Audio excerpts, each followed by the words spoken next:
को भगवान नारायण ने बताया कि हे नारद, आप शिव को प्राप्त करने का एक तरीका पूछ रहे हो, भगवान शंकर को प्राप्त करने का कोई उपाय पूछ रहे हो, भगवान शिव को कैसे प्राप्त करा जाए वो तुम पूछ रहे हो। तो उसमें 6 सूत्र हैं। उस 6 सूत्र में सबसे पहला सूत्र है अपने मस्तक पर भस्म का तिलक, चंदन का तिलक, त्रिपुंड अपने मस्तक पर जो जीव लगा लेता है वो भगवान शंकर की शरणागति को प्राप्त कर ही लेगा। 6 सूत्र में से पहला सूत्र है अपने मस्तक पर त्रिपुंड लगा लेना, अपने मस्तक पर त्रिपुंड का भाव प्रकट करना।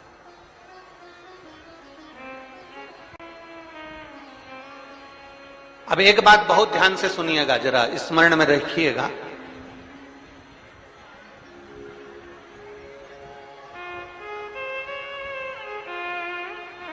कई माताएं कहती हैं कि गुरुदेव, हम अगर चंदन का तिलक लगाकर जाएंगे या हम त्रिपुंड लगाकर जाएंगे तो लोग हंसते हैं।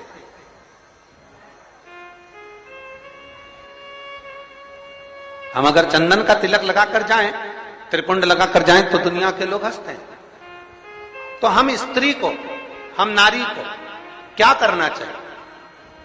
शिव महापुराण की कथा कहती है कि मात्र शिवलिंग का स्पर्श कर कर, मात्र अशोक सुंदरी वाली स्थान का स्पर्श कर कर, मात्र पीठिका का स्पर्श कर कर, मात्र नंदी का स्पर्श कर कर, मात्र शंकर भगवान के दरवाजे की चौखट का स्पर्श कर कर भी नारी 3 उंगली अपने मस्तक पर लगा लेती है तो वो त्रिपुंड का ही भाव प्रकट कर देती है। मात्र उतना भी कर लिया तो शिव।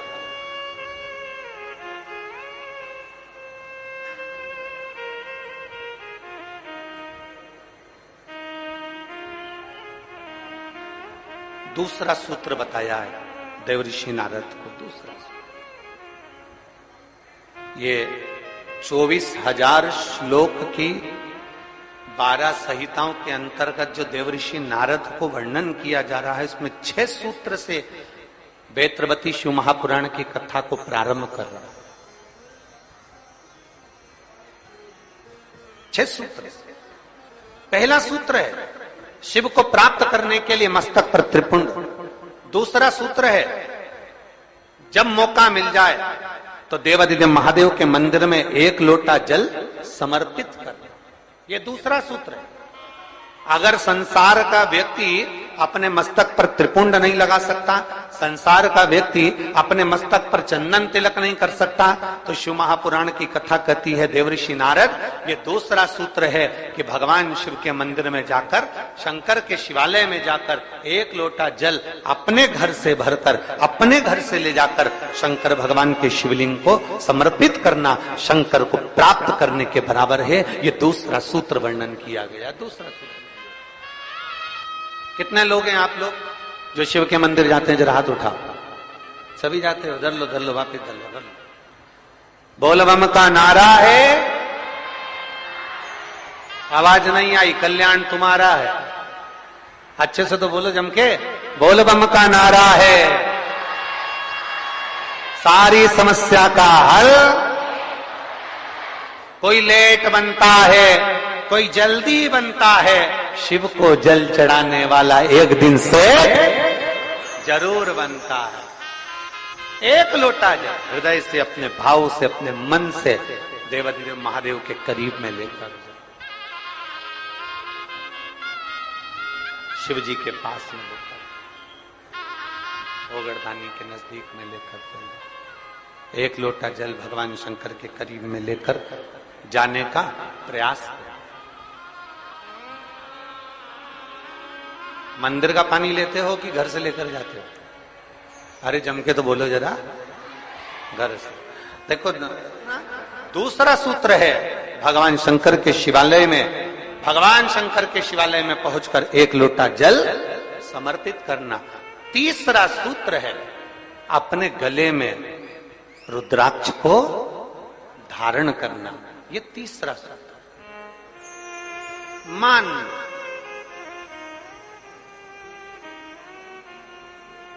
मस्तक पे से तिलक मिट गया, मान मृत्यु का समय, प्राण छूटने का समय आया, घबराहट हुई तो सिर पे पसीना आया तो कोई रुमाल लाया और उसने मस्तक पे से त्रिपुंड को पोंछ दिया, तिलक को पोंछ दिया।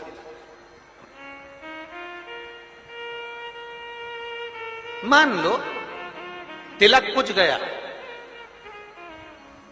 ज्यादा स्वास्थ्य खराब था तो आप शंकर के मंदिर में पहुंचकर एक लोटा जल भी नहीं समर्पित कर पाए। मान लो आप शिव के मंदिर नहीं पहुंचे, जल आपने समर्पित नहीं किया।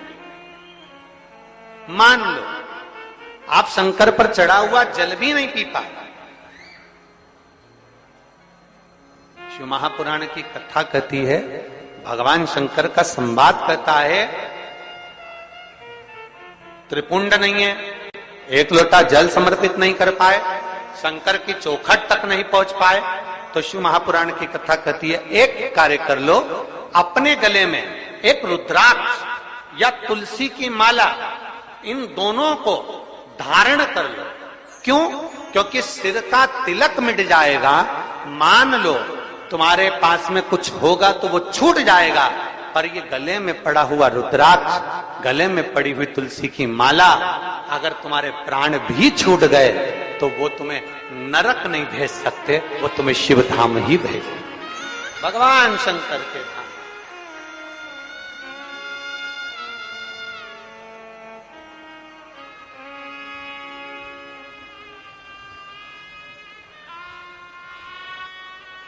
और बहुत बहुत सुंदर भाव कहा है, ध्यान देना।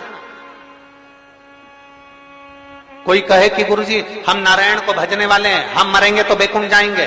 कोई कहे हम राम को भजने वाले हैं, हम मरेंगे तो बैकुंठ जाएंगे। कोई कहे हम कृष्ण को मानने वाले हैं, हम मरेंगे तो बैकुंठ जाएंगे। कोई कहे हम दत्त को मानने वाले हैं, हम मरेंगे तो हम बैकुंठ जाएंगे।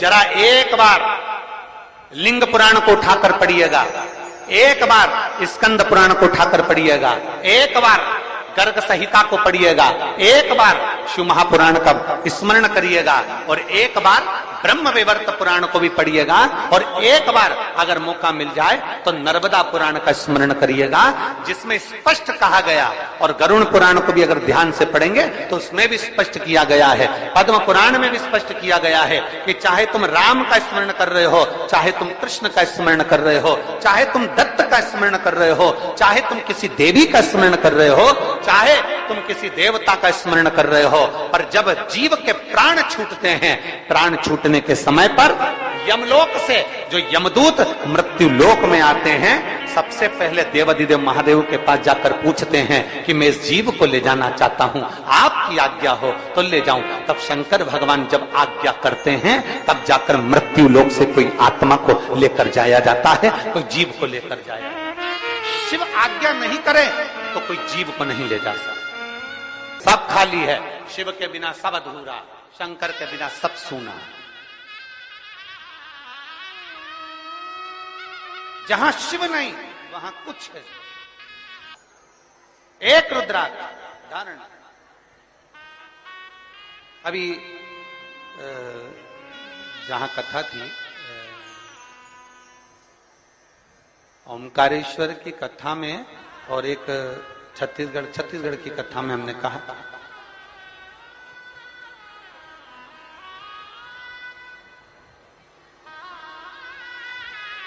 था कि मां अपने बच्चे के हाथ पैर में काला डोरा बांधती है। अभी कथा में कहा था, आप लोगों ने सुना था। मां अपने बच्चे के हाथ पैर में गले में काला डोरा बांधती है। क्यों बांधती है? बच्चे को नजर से बचाने के। फिर हमने कथा में कहा था, बचपन में बच्चे को नजर से बचाने के लिए काला डोरा बांधा जाता है, और बच्चा जब बड़ा हो जाए तो मां से निवेदन है कि उसके गले में एक रुद्राक्ष, एक तुलसी की माला जरूर बांध देना। बचपन में काला डोरा नजर से बचाता है, और रुद्राक्ष और तुलसी की माला हमारे बच्चे को गलत काम से बचा लेती है। फिर अगला वर्णन करा,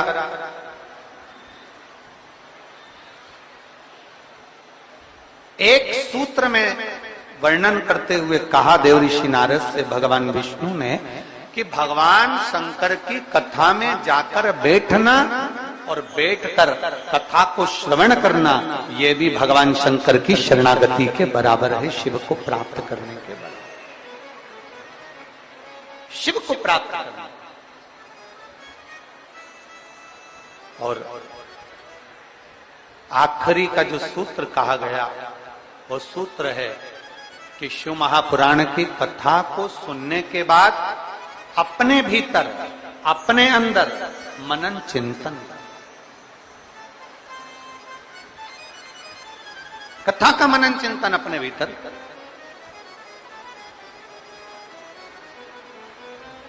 कथा को श्रवण कर लेना एक अलग विषय, कथा सुन लेना एक अलग विषय।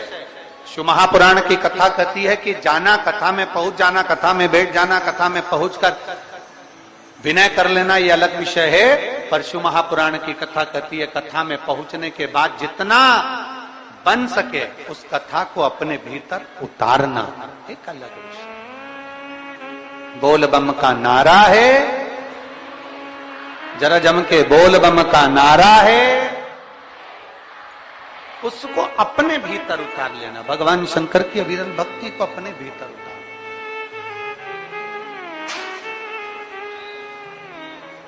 शिव कथा कह रहे देवजी नारद, ये 6 सूत्र है और इन 6 सूत्र को अगर आप पूरा धारण नहीं कर सकते, शिव महापुराण की कथा कहती है अगर ये 6 सूत्र को आप पूर्ण रूप से अपने ऊपर धारण नहीं कर सकते तो शिव महापुराण की कथा कह रही है कि एक सूत्र अपने अंदर जरूर उतारें। इन 6 में से एक सूत्र भी अगर हमारे भीतर उतर गया तो हमारे देवाधिदेव महादेव को प्राप्त करने में देरी नहीं लगेगी। 6 में से एक सूत्र भी हमारे भीतर।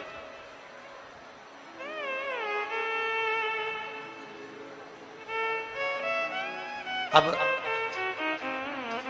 ये आपके ऊपर निर्भर करता है,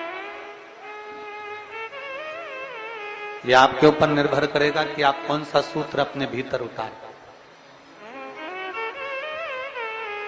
चंदन लगाना है मस्तक पर, त्रिपुंड धारण करना है मस्तक पर, या शिव के मंदिर में 1 लोटा जल चढ़ाना है, या गले में रुद्राक्ष धारण करना है, या पंचाक्षर मंत्र, षडाक्षर मंत्र, या श्री शिवाय नमस्तुभ्यम बोलना है, या भगवान शंकर की कथा को श्रवण करना है, या भगवान शंकर की कथा को श्रवण कर कर अपने जीवन में उतार। श्रावण के महीने में घोड़ लगती है, श्रावण के महीने में घोड़ लगती है। मैं 1000 बेलपत्र शंकर भगवान को चढ़ाऊंगा। अभी अभी आप भी सुनते होगे, बोलो तो सही जरा, विधि सवाल बोलो, सुनते हो कि नहीं सुनते? अरे बोलो तो जम के, सुनते हो? कोई कहेगा 1.25 लाख बेलपत्र चढ़ाऊंगी, 1000 बेलपत्र चढ़ाऊंगी, 108 बेलपत्र चढ़ाऊंगी, 500 बेलपत्र शंकर जी को चढ़ाऊंगी। शिव महापुराण में ये कहीं पर नहीं लिखा कि आप शंकर भगवान को 1.25 लाख बेलपत्र चढ़ाओ कि 50,000 चढ़ाओ। शिव महापुराण में इतना जरूर लिखा है कि अगर आपने अपनी जिंदगी में 1 बेलपत्री का पेड़ लगाया है तो 1 बेलपत्र चढ़ाने के तुम अधिकारी हो।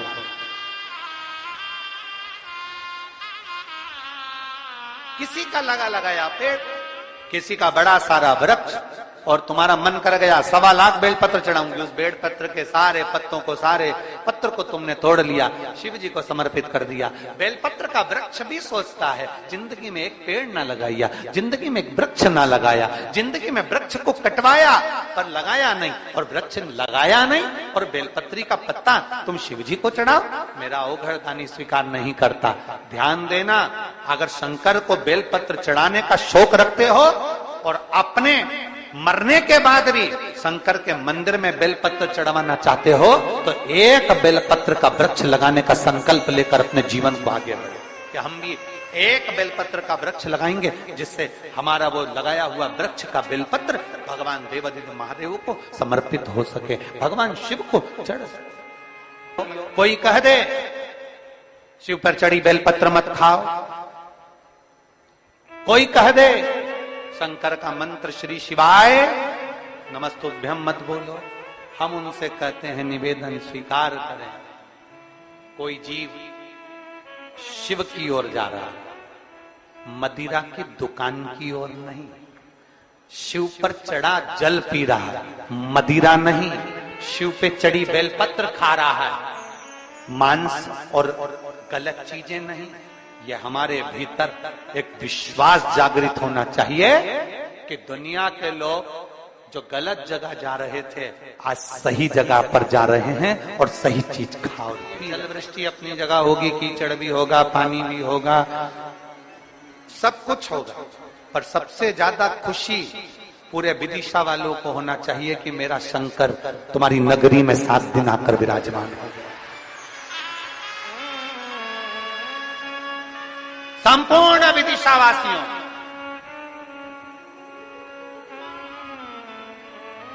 और इन शिव भक्तों की सेवा का मौका मिला है। अपनी तिजोरियों के ताले खोलो और दोनों हाथों से इनका मुख झूठा कराओ, बन सके पानी पिलाओ, बन सके उनको कुछ खिलाने का प्रयास करो, बन सके सेवा करो। किसी को नहीं दे सकते, अपने हाथ से अन्न दान से बड़ा कोई दान नहीं है। दिल से खिलाओ, करो सेवा।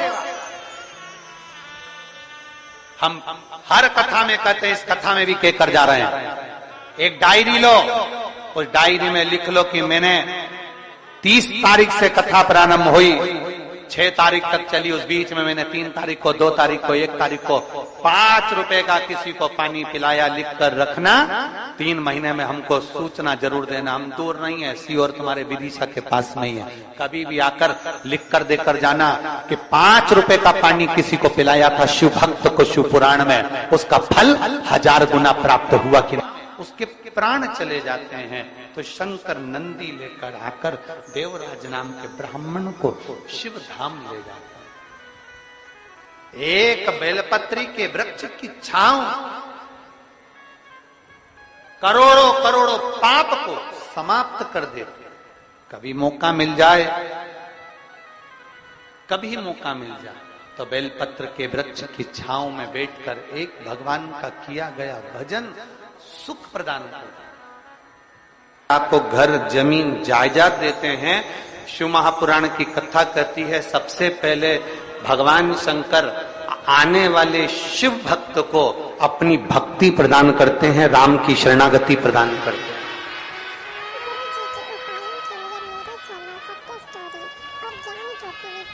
सबसे पहले अगर कुछ दिया जाता है